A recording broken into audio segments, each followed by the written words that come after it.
recepción de estímulos, haciendo hincapié en fotorrecepción, quimiorecepción y mecanorrecepción, ¿sí?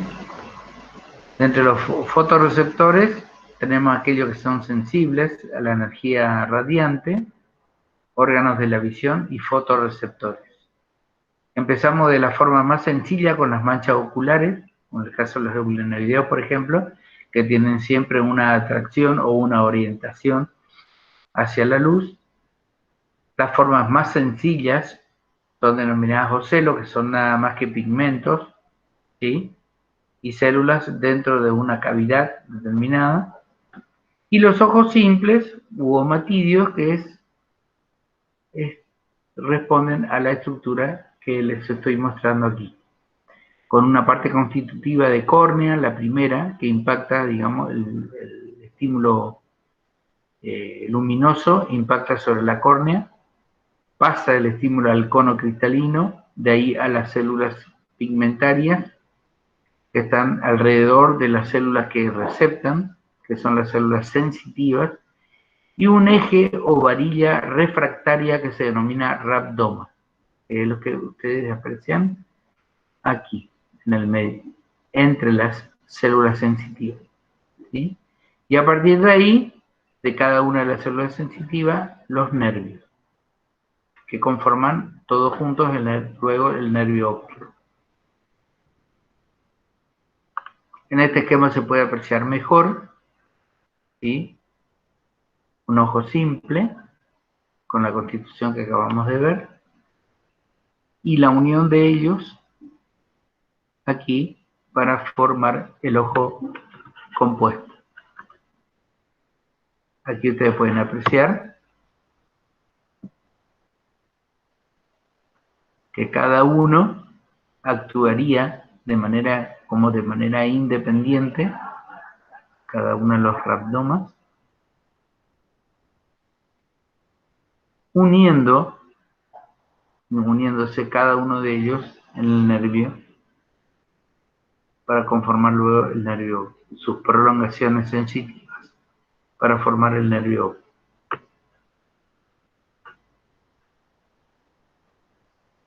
Este es el aspecto que presenta el ojo compuesto. Se denominan ojos facetados, están formados por múltiples facetas de ojos sencillos, ojos simples. Y la imagen aquí, le quería decir, es que responden a la luz intensa y a la luz más débil, ¿sí? La imagen va a ser por aposición o en mosaico en el caso de la luz intensa, donde cada omatidio va a formar un punto de luz, que es esto lo que ustedes están viendo aquí. Este es un punto de luz, responde el estímulo de aquí hacia el cono cristalino y de ahí se emite la sensación lumínica, pero es uno, ahí, cada omatidio con un punto de luz. Se trata de una luz intensa, más que suficiente, por decirlo de alguna manera. Cuando la luz es deficiente, cuando hay muy poca luz, que es lo que suele ocurrir en los insectos que desarrollan su modo de vida nocturno, ocurre que la imagen se forma por superposición. Fíjense cómo aquí del estímulo, en vez de tener este tipo de organización, este punto de luz avanza sobre este punto de luz. Y este, a su vez, avanza sobre este otro. O sea que los tres en conjunto van hacia un punto determinado. Quiere decir que han conjugado lo que pueden captar de luz como estímulo, lo han conjugado los tres en un solo punto. ¿Se entiende eso? La luz pasa de un omatidio al otro, concentrándose en un solo rabdómero. O sea que el punto de luz, el punto de la imagen de la luz captada, que es muy poca, se va a concentrar en este punto, ¿sí? Y va a ser más intensa que este punto y que este punto. ¿Se entiende eso? Porque está apoyada en la conjunción de 3 estímulos, por decirlo de alguna manera.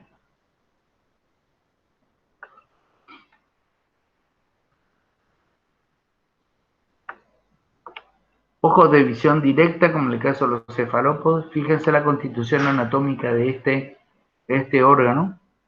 Tiene una córnea, tiene un cristalino, tiene iris, tiene un espacio muy pequeño que está ocupado por el humor acuoso y un gran espacio a posteriori del cristalino que es el humor vítreo. Luego del humor vítreo, la retina, cuyas prolongaciones se concentran para formar el nervio óptico. Una constitución, ¿a qué ojo le hace acordar esto?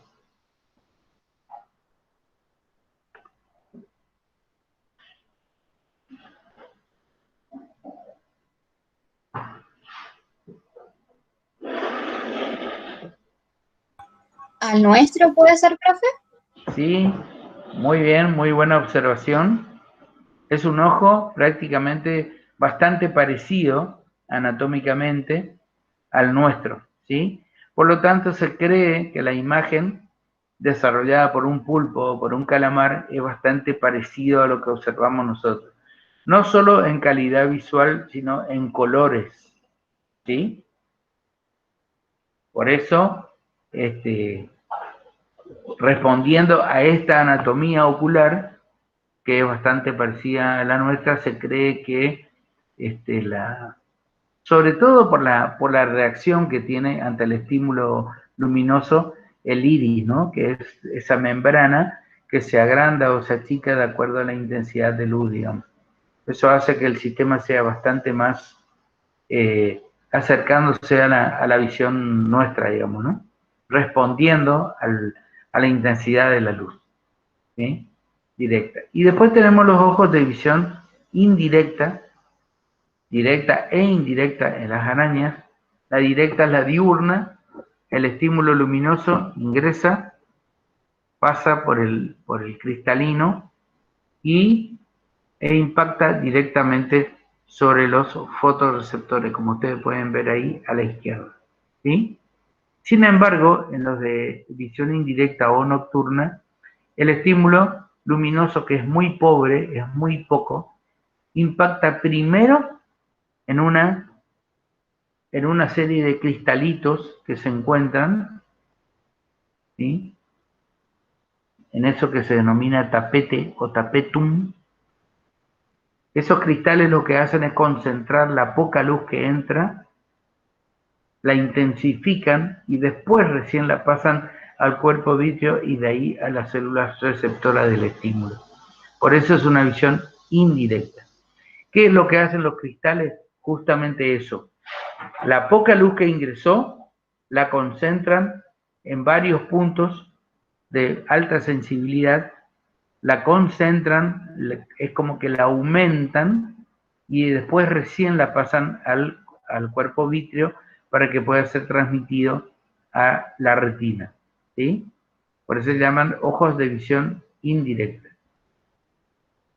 Digamos que el tapete lo que está actuando es como un amplificador de la escasa luz que entra en ese momento, convirtiéndola en un sistema bastante eficaz. Me meto un segundo, profe. Sí, cómo no. Para que se entienda un poquito mejor ese concepto nomás, por ahí lo que pueden hacer es compararlo con las ópticas, con los focos de los autos con las linternas que tienen esa capa que parece un espejo donde refleja la luz para poder proyectarla mejor, solamente que funciona al revés. En vez de estar saliendo la luz, entra la luz y se refleja para amplificar, como decía usted. Claro, el efecto linterna, como dice Rodrigo, sería una vez que entra la luz, se enciende la linterna, por decirlo de alguna manera, en el tapete, y ahí recién después transmite la sensación luminosa aumentada, como un punto luminoso como la linterna, la pasa recién a las células retinales. Está bien hecha la comparación, Rodrigo, inversamente, ¿no? En vez de emitir luz, se capta luz, se enciende la linterna, por decirlo de alguna manera, y después recién se transmite a las células retinales. Asociado a esta sensación luminosa están los estetes de los placóforos, que es un grupo de células que se hallan en canales especiales de las placas que componen a los placóforos, recuerden, que también tienen la capacidad de responder a la luz. Son como una especie de pequeños ojos u ocelos que están ubicados a nivel de las placas, ¿sí?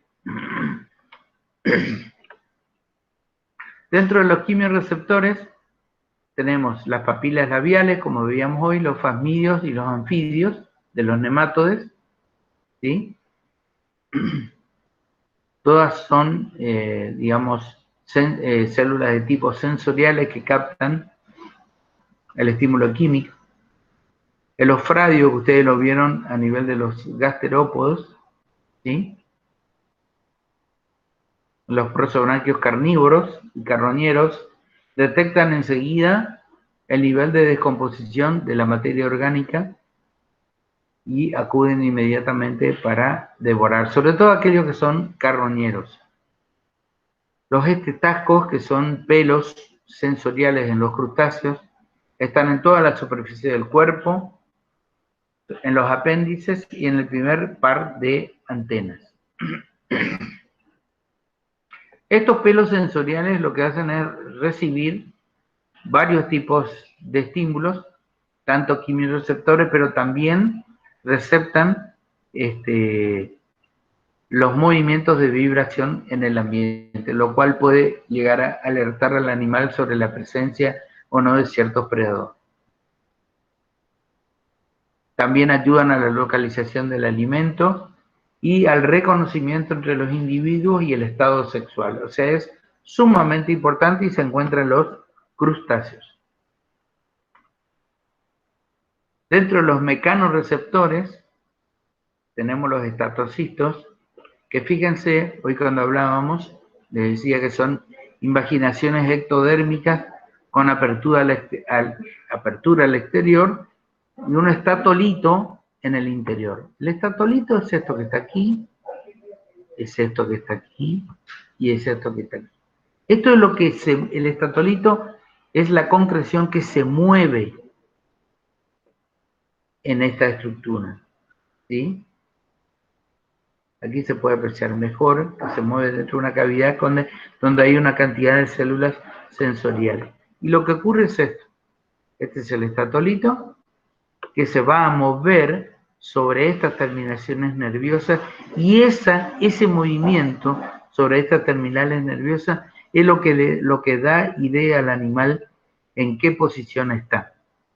Si está de costado, si está boca abajo, si está boca arriba, y el punto sensitivo del equilibrio está en una posición determinada del estatolito dentro de esta estructura, ¿sí? El menor movimiento de esto impacta sobre otras terminales nerviosas y está dando idea de que hubo un corrimiento, un movimiento o un cambio en la estabilidad de la posición normal del animal, ¿sí? Por eso tiene estos pelos y estas terminales nerviosas que ustedes pueden ver aquí, que son los que realmente están marcando el nivel de equilibrio del animal. Si se sale de esta posición, enseguida impacta. Deja de tocar estos pelos para tocar estos otros. Ahí hubo un cambio de ubicación, ¿sí? ¿Dónde están? En la base de las anténulas, en el abdomen, en los urópodos y en el telson. O sea, están ubicados en puntos claves del cuerpo del animal. En los arácnidos los más importantes son los órganos liriformes o fosetas sensoriales que van a responder a la gravedad, a las irregularidades del sustrato, que esto es muy importante por el modo de vida que tienen, y las vibraciones del aire. Fíjense que tiene esta forma, ¿sí? Como si fueran varias. Esto me hace acordar, así en un primer vistazo, a los pulmones en el libro de las arañas, ¿se acuerdan? Están distribuidas en el cuerpo del animal y fundamentalmente en las patas, que son las que primero responden a los cambios de tensión del exoesqueleto. ¿Sí? En la locomoción sobre todo, por eso se denominan propioceptores. Los tricobotrios, que son otras estructuras que son muy abundantes como pelos sensoriales en casi todo el cuerpo del animal, sobre todo ubicados en la base de los apéndices, y son los que responden muy bien a las vibraciones del aire. Fíjense, el pelo sensorial ubicado sobre un casco y un cilindro, que no es otra cosa que la parte terminal de una célula sensorial. O sea, en contacto, el pelo en contacto directo con un sensor representado por una célula sensorial. Aquí se puede apreciar mejor a la derecha. ¿Sí? Acuérdense siempre que de la parte más profunda, saliendo de la pared del cuerpo del animal, se encuentran los cuerpos neuronales y las prolongaciones por lo general atraviesan la pared del cuerpo, ¿sí? Todo lo que sea hipodermis, epidermis o cutícula, siempre está atravesada por la terminal nerviosa, en este caso, y el pelo sensorial, ¿sí? En los insectos tenemos el órgano campaniforme, que es como una especie de cupulita que hay entre dos puntos de la cutícula, ¿sí? Que no es otra cosa que una excavación que está cubierta por esta membrana que es altamente sensitiva, lo que está aquí. ¿Por qué? Porque contacta justamente con una terminal nerviosa, ¿sí? Están ubicados en casi todo el cuerpo del insecto y recibe las tensiones de la cutícula, o sea, el menor cambio de tensión en la cutícula es captada inmediatamente por estos receptores. Y el órgano cordotonal, que es el mejor receptor de tensión que tiene un insecto, fíjense que marca la posición entre un punto, que es esto que le estoy marcando acá, y este otro punto que les estoy marcando acá. Hay una distancia entre un punto y el otro que tiene que mantenerse constante en un estado normal. Si esta distancia cambia por algún motivo, esto se acerca a esto, quiere decir que hubo un cambio de tensión en la cutícula del animal y es captada inmediatamente por este conjunto de células que está aquí, que en definitiva termina en una célula sensitiva de mayor tamaño, que es la que va a captar realmente el movimiento que hubo entre este punto y este otro. Significa que el animal ha sido levemente aplastado o ha entrado en una situación en la cual la cutícula se tuvo que contraer o distender más allá de este punto de equilibrio, ¿sí? Eso es captado por estos órganos denominados órganos cordotonales. Por eso hablamos de captación de tensiones de aplastamiento de la cutícula. Órganos timpánicos que le sirven a los insectos para detectar depredadores, hallar a la presa, comunicarse con otros individuos de su especie, ¿sí? Ya sea para defender su territorio o encontrar una pareja, ¿sí? Ese es el sentido, digamos, de la captación del órgano timpánico. Pueden estar ubicados en el abdomen, en el tórax o en las patas. Fíjense, aquí tienen ustedes esto que está aquí, que les estoy mostrando, es el órgano timpánico. Es un órgano de un tamaño relativamente grande, y se consideran, digamos, que se puede observar a simple vista. Y van a consistir en una membrana que es muy similar a la membrana timpánica nuestra en cuanto a la constitución y calidad de la recepción, que va a recubrir una cavidad llena de aire, como bolsas de aire, que vibran cuando reciben las ondas sonoras. Esas bolsas de aire tienen la capacidad de vibrar, ¿sí? Y esa vibración es recogida por los receptores sensoriales que van a enviar la información que captan como recepción del estímulo hacia el cerebro. Fíjense acá en esta foto, esta es la cutícula, esta es la membrana timpánica que vibra y transmite esa vibración a los sacos que también tienen la capacidad de vibrar y la transmiten a esto que ustedes están observando aquí. Estas son las células sensoriales que van a captar esa vibración y el conjunto de células sensoriales que captan la vibración van a formar el nervio timpánico. Una vez que se unen aquí, en este punto, conforman lo que se denomina nervio timpánico. Receptan muy bien las vibraciones del aire y pueden captar sonidos con una amplia gama de frecuencia.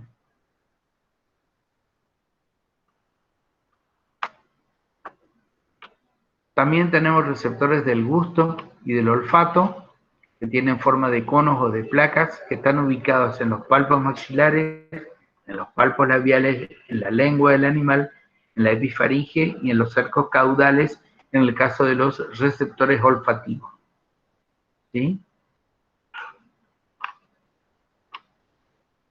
Esta es una lista de órganos de los sentidos por grupo de invertebrados para que ustedes vean la gran cantidad de órganos de los sentidos que tenemos, pero fíjense cuando llegamos a la parte de insectos comparado con los otros grupos de invertebrados, ¿sí?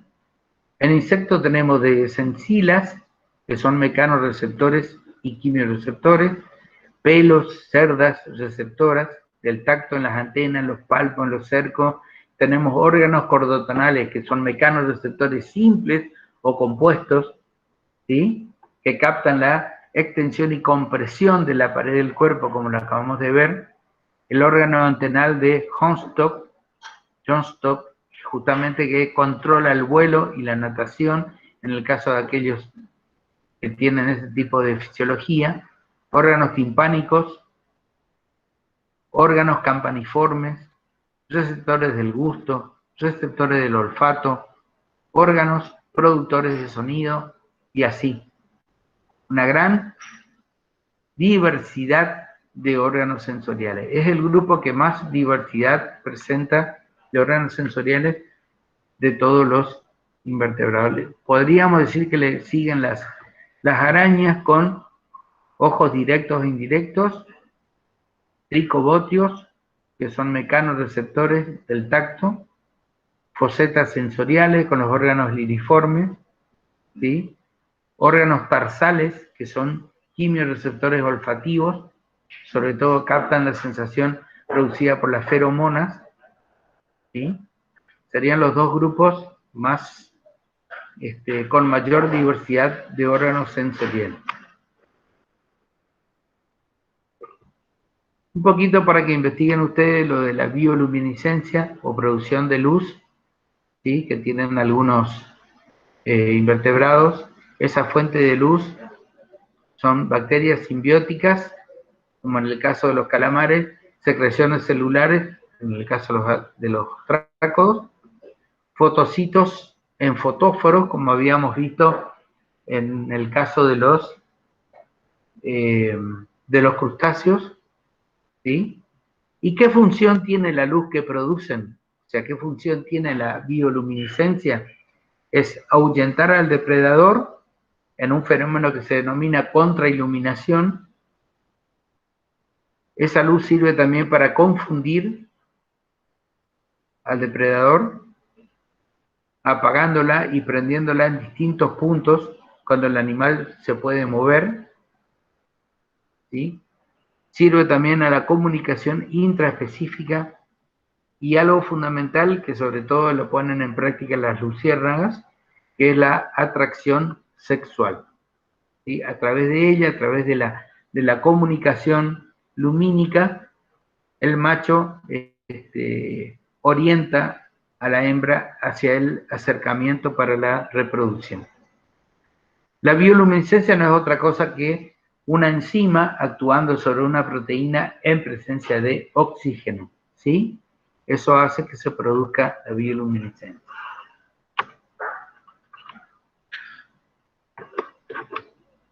¿Alguna pregunta, niños? Chicos, chicas. Sí, profe, le hago una consulta con respecto a los, ¿dónde está? El órgano campaniforme. Sí. ¿Verdad que Que vamos usted por allá?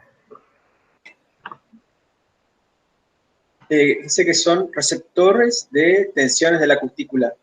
Quería saber en qué contexto utilizaría eso el insecto, ese receptor.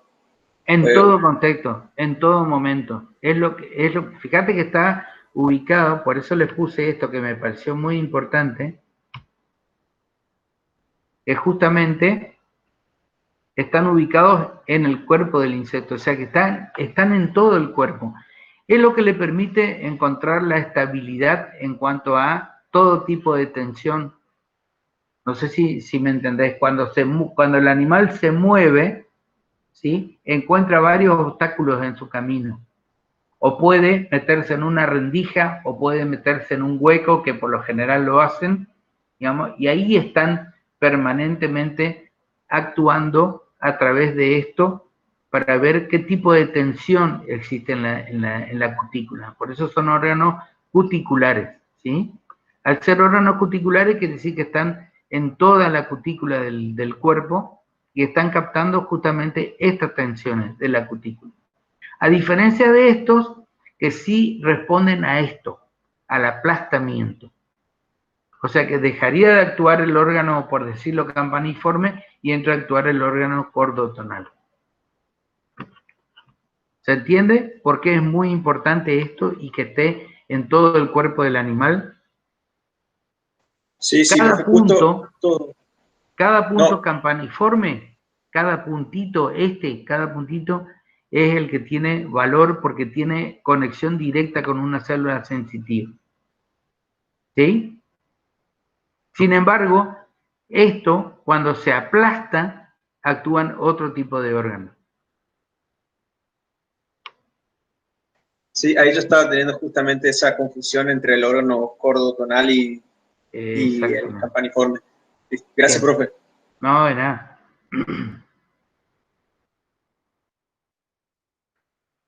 Bueno, ¿alguna otra pregunta?